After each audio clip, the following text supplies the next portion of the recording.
దక్షిణామూర్తిని follow అవుతూ వెళ్ళి గుండె పగిలే నిజాన్ని తెలుసుకున్న దీప, పారిజాతం చేసిన కుట్రని తెలుసుకొని షాక్ అయిన కార్తీక్. అసలు ఇదంతా ఎలా జరగబోతుందనేది ఈ వీడియోలో తెలుసుకుందాం. వీడియో నచ్చితే తప్పకుండా లైక్ చేయండి. చివరి వరకు స్కిప్ చేయకుండా చూసేయండి. ట్విస్ట్ అయితే అద్దిరిపోతుంది. దీప ఇక కారులో వెళ్తూ ఉంటుంది. ఇక కారులో వెళ్తూ ఆలోచిస్తూ ఉంటుంది. అసలు ఎందుకు ప్రాణ స్నేహితులని చెప్పిన వీళ్ళిద్దరూ ఎందుకు విడిపోయారు? దక్షిణామూర్తి తాతయ్య, శివనారాయణ తాతయ్య గారు ఎందుకు విడిపోవాల్సి వచ్చింది? అసలు కారణమేంటో తెలుసుకోవాలి అని అనుకుంటూ ఇక దీప అయితే అలా కారులో వేరే బ్రాంచ్లో అసలు ఎలా ఉందో చూడ్డానికి తను వెళ్తూ ఉంటుంది. అప్పుడే దక్షిణామూర్తి కారులో వెళ్తూ ఉంటాడు. దక్షిణామూర్తి కారులో వెళ్ళడం చూసిన దీప వెంటనే డ్రైవర్తో, డ్రైవర్ ఆ కార్ని ఫాలో అవుతూ వెళ్ళు అని అంటూ ఉంటుంది. సరే మేడం అని డ్రైవర్ దక్షిణామూర్తి కారుని ఫాలో అవుతూ వెళ్తూ ఉంటాడు. తాతయ్య ఆ కారులోనే ఉన్నారు. తాతయ్యని ఫాలో అవుతూ వెళ్తే తను ఎక్కడుంటున్నారో ఏంటో ఖచ్చితంగా తెలుసుకోవచ్చు. అప్పుడు వీళ్ళిద్దరి మధ్య ఏం జరిగిందో కూడా మనకి తెలుస్తుంది అని అనుకుంటూ ఉంటుంది దీప. తర్వాత దక్షిణామూర్తి అలా వెళ్తూ ఒక ఇంటి దగ్గర అయితే ఆగుతాడు. ఇక లోపలికైతే వెళ్తాడు. వెళ్ళిన తర్వాత అప్పుడే ఇక దీప, తాతయ్య వాళ్ళ ఇల్లు ఇదేనా? ఆ తాతయ్య లోపలికి వెళ్ళారు, నేను కూడా వెళ్తాను, అసలు ఏం జరిగిందో తెలుసుకోవాలి అని అనుకుంటూ ఇక దీప అయితే లోపలికి వెళ్ళబోతూ ఉండగా, ఏంటి నాన్న, ఎందుకు ఇలా చేస్తున్నావు నువ్వు అని ఒక వాయిస్ అయితే వినపడుతుంది దీపకి. అప్పుడే దీప, ఎవరు? తాతయ్యతో ఎవరో మాట్లాడుతున్నారు, నాన్న అని అంటున్నారంటే అసలు ఎవరై ఉంటారు అని పక్కనే ఉన్న కిటికీలో నుంచి లోపలికి తొంగి చూస్తూ ఉంటుంది దీప. అప్పుడే దక్షిణామూర్తి దగ్గర ఒక అతను నిలబడి అడుగుతూ ఉంటాడు, ఈ వయసులో ఇంత ఇబ్బంది పడుతూ, ఇన్ని మాటలు పడుతూ, అవమానపడుతూ నువ్వు వాళ్ళ ఇంటికి వెళ్ళడం అవసరమంటావా అని అడుగుతూ ఉంటాడు. అప్పుడే, రే సురేంద్ర, నీ చెల్లి సుమిత్ర పుట్టినరోజు కదా అని వెళ్ళాన్రా. ఇన్ని సంవత్సరాలు దూరం అయ్యాక కాస్తో కూస్తో నా మీద ప్రేమ చూపిస్తుందేమో అనుకున్నాను, ఆశపడ్డాను. కానీ సుమిత్ర చాలా మొండిది, పట్టుదల గల మనిషి. తను అనుకుంటే ఎంత ప్రేమించిన వ్యక్తినైనా దూరం పెట్టగలదు. అలాగే నన్ను కూడా అలాగే దూరం పెట్టి ఇన్ని సంవత్సరాలైనా నా మీద ఇంత కూడా కోపాన్ని పోగొట్టుకోలేదు అని చెప్తూ ఉంటాడు దక్షిణామూర్తి. అప్పుడే దక్షిణామూర్తి తన కొడుకు సురేంద్ర మాటలు విని దీప షాక్ అయిపోతూ, అంటే అమ్మకి అన్నయ్య కూడా ఉన్నాడు, అంటే నాకు మేనమామ. ఆ రోజు అమ్మకి బోన్ మ్యారో ఇవ్వడానికి తనకి పుట్టింటి వాళ్ళు, అన్నయ్యలు, తమ్ముళ్ళు, తండ్రి ఎవరైనా ఉన్నారా అని డాక్టర్ గారు, హారిక గారు అడిగినప్పుడు తనకి ఎవ్వరూ లేరు డాక్టర్ అని నాన్న చెప్పేశారు. అంటే అంత ప్రమాదంలో ఉన్నప్పుడు కూడా నాన్న పుట్టింటి వాళ్ళ గురించి బయట పెట్టలేదంటే వీళ్ళ మధ్య ఏదో జరగరాని పెద్ద గొడవే జరిగింది. అదేంటో ఎలా తెలుస్తుందో ఏంటో అర్థం కావడం లేదు అని అంటూ ఉంటుంది దీప. ఇంతలో ఇక సురేంద్ర దక్షిణామూర్తితో అంటూ ఉంటాడు, నాన్న, తన కోపమే తన శత్రువు అన్నట్టు ఆ రోజు నువ్వు భావనన్న మాటలకి ఈరోజు సుమిత్ర చెల్లి మనల్ని దూరం పెట్టింది. ఆ రోజు నువ్వు ఆ ఒక్క మాట అనకుండా ఉండాల్సింది అని అంటూ ఉంటాడు. అవునరా, నిజంగా ఆ రోజు జరిగింది ఇక నేను జీవితంలో మర్చిపోలేను. శివనారాయణ నేను ప్రాణ స్నేహితులము. మా స్నేహం ఎప్పుడు కూడా కలకాలం ఇలాగే ఉండాలని, మా స్నేహబంధం బంధుత్వంగా మారాలి, మీ ఇద్దరం వియ్యంకులం అవ్వాలని శివనారాయణ కొడుకు దశరథతో నా కూతురు సుమిత్రని ఇచ్చి పెళ్లి చేసి మేమిద్దరం ఎప్పటికీ విడిపోకూడదని మా ఇద్దరి మధ్య ఉన్న స్నేహబంధాన్ని బంధుత్వంగా మార్చుకున్నాము. అలా తర్వాత కొన్ని రోజుల తర్వాత దశరథ నువ్వు ఒక బిజినెస్ని స్టార్ట్ చేశారు. వాళ్ళు మనకన్నా ఆస్తిలో తక్కువ, అయినా సరే నా కూతుర్ని దశరథకి ఇచ్చి పెళ్లి చేశాను. ఎందుకంటే మేమిద్దరం కూడా శివనారాయణ నేను కలిసి ఉండాలని, మా ఇద్దరి మధ్య ఇలా ఆస్తులు ఏ బంధుత్వాలు తేడా రాకూడదని ఇలా చేశాము. ఆ రోజు మీ ఇద్దరి చేత బిజినెస్ పెట్టించాము, కానీ ఇలా జరుగుతుందని అనుకోలేదు అని అంటూ ఉంటే, అవునన్న, నేను కూడా అనుకోలేదు. ఆ రోజు కొత్త బిజినెస్ స్టార్ట్ చేద్దామని బ్యాంకు నుంచి లోన్ తీసుకువచ్చి లక్షలు ఉన్న డబ్బు బాక్స్ని బావకి ఇచ్చి జాగ్రత్త చెయ్యమన్నాను. కానీ తర్వాత బిజినెస్ కోసమని ఇంకొకళ్ళకి ఆ డబ్బు ఇవ్వాలని బావని అడిగినప్పుడు ఆ డబ్బు కనిపించడం లేదని బావ చెప్పాడు. ఇప్పుడు ఎలాగా ఏం చేయాలి అని మనం ఆందోళన పడ్డాము.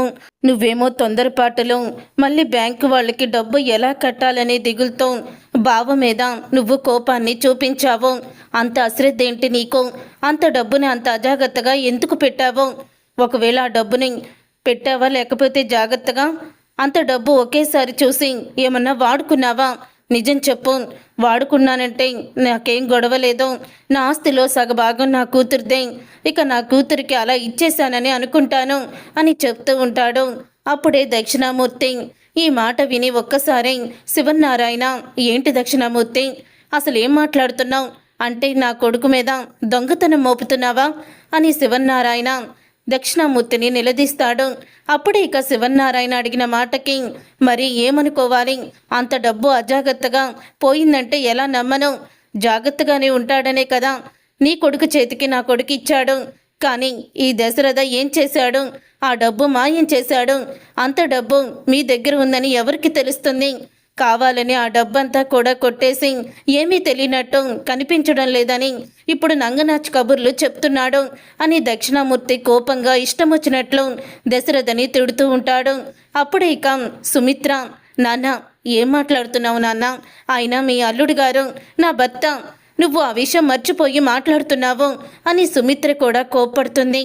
అప్పుడే దక్షిణామూర్తి, అయినా ఇలా డబ్బు అప్పచెప్పినప్పుడు ఎంత జాగ్రత్తగా ఉండాలి. మరి ఇంత అజాగ్రత్తగా నీ భర్త ఎందుకున్నాడు? ఒకేసారి అన్ని లక్షలు ఎవరు కొట్టేస్తారో? కావాలని ఆ డబ్బులు దాచిపెట్టి పోయిని అని చెప్తే ఇక ఎలాగో మనకి ఆస్తి ఎక్కువగానే ఉంది కదా, వాళ్లే సర్దుబాటు చేసుకుంటారులే అని అనుకుంటున్నాడు నీ భర్త.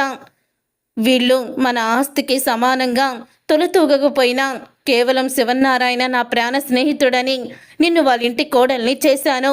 కానీ డబ్బు విషయంలో ఈ దశరథ ఇంత నీచంగా ఆలోచిస్తాడని అనుకోలేదు అని చెప్తూ ఉంటాడు దక్షిణామూర్తి. తిడుతూ ఉంటాడు దశరథని. ఆ మాట విని ఒక్కసారే శివనారాయణ చెయ్యి ఎత్తుతాడు దక్షిణామూర్తిని కొట్టడానికి. ఏంటి ఉన్నమాట అంటే ఉలికెక్కువన్నట్టు నీ కొడుకుని దొంగ అన్నానని నన్ను కొట్టబోతున్నావా? మరి అంత డబ్బు ఏమైందో తెలీదా మీకు అని దక్షిణామూర్తి అంటాడు. ఇప్పుడు బ్యాంకు వాళ్ళు వచ్చి మా పీకల మీదే కదా కూర్చునేది.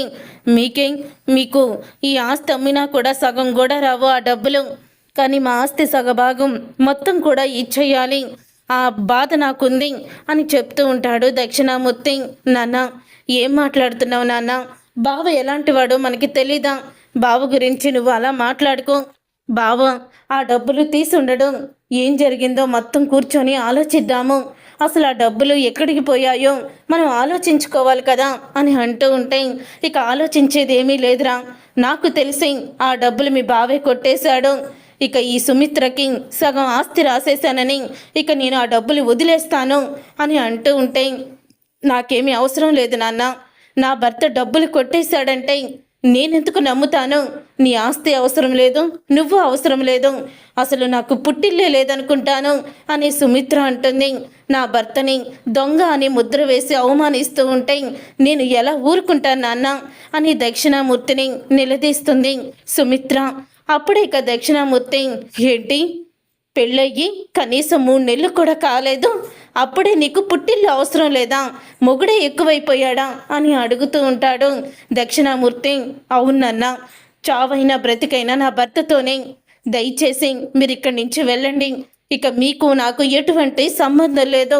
నేను చచ్చానని కబురు వచ్చినా సరే నా దగ్గరికి రావద్దు అని సుమిత్ర అనడంతో నేను కూడా అదే చెప్తున్నాను.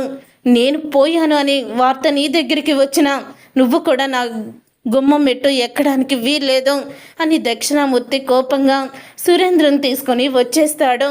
అప్పుడే ఇక ఆ మాట విని ఇక సుమిత్ర అయితే చాలా ఏడుస్తుంది.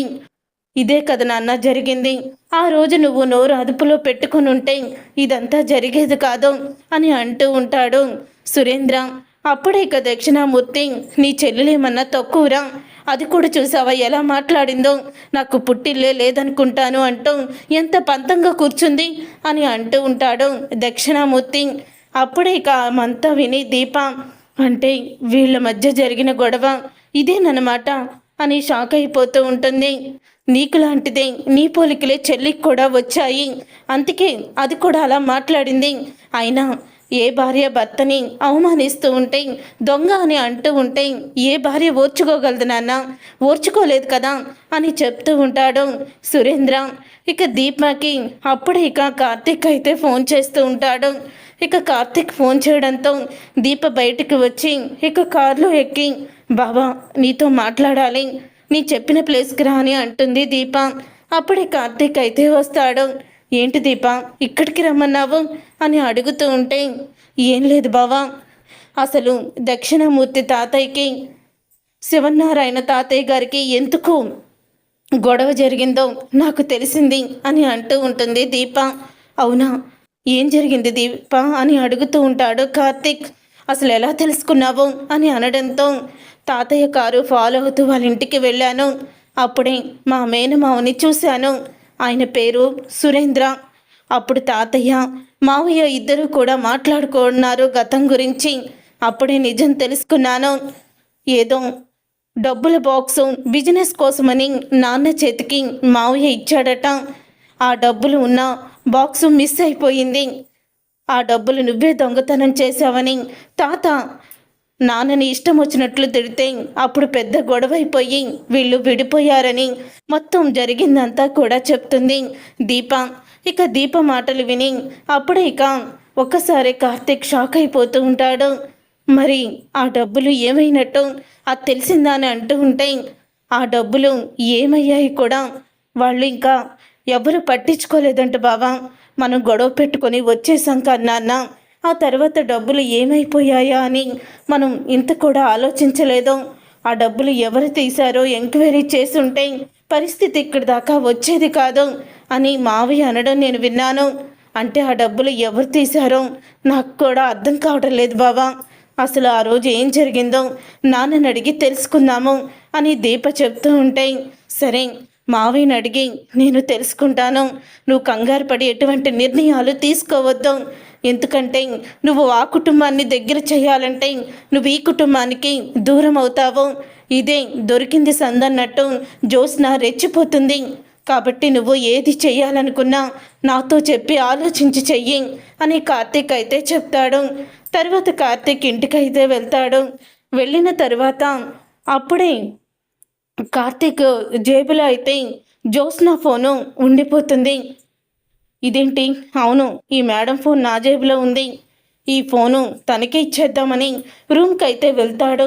వెళ్ళేసరికి అప్పుడే పారిజాతంతో జ్యోత్స్న ఇలా అడుగుతూ ఉంటుంది, గ్రాని అసలు దక్షిణామూర్తికిను శివనారాయణకి ఎందుకు గొడవ, ఏం జరిగింది అని అడుగుతూ ఉంటుంది జ్యోత్స్న అన్న మాటలకి అంటూ ఉంటుంది పారిజాతం, అదేంటి అలా మాట్లాడుతున్నావు, మొన్నే కదా దక్షిణామూర్తికి మాకు ఏ గొడవ జరిగిందో బయటికి తెలిసిందంటే పెట్టబేడా సర్దురు పెట్టి నిన్ను బయటికి గెంటేస్తానని మీ తాతయ్య అంత స్ట్రాంగ్గా వార్నింగ్ ఇచ్చాక నేను ఎలా చెప్తాను అని పారిజాతం అనడంతో అప్పుడే ఇంకా అంటూ ఉంటుంది జ్యోత్స్న, ఇప్పుడు నేను నీ మనవరాల్ని, నీ రక్తాన్ని, నాకు చెప్తే ఏమి పర్వాలేదో నేనెవరికి చెప్తాను చెప్పుగిరాని అని అడుగుతూ ఉంటుంది.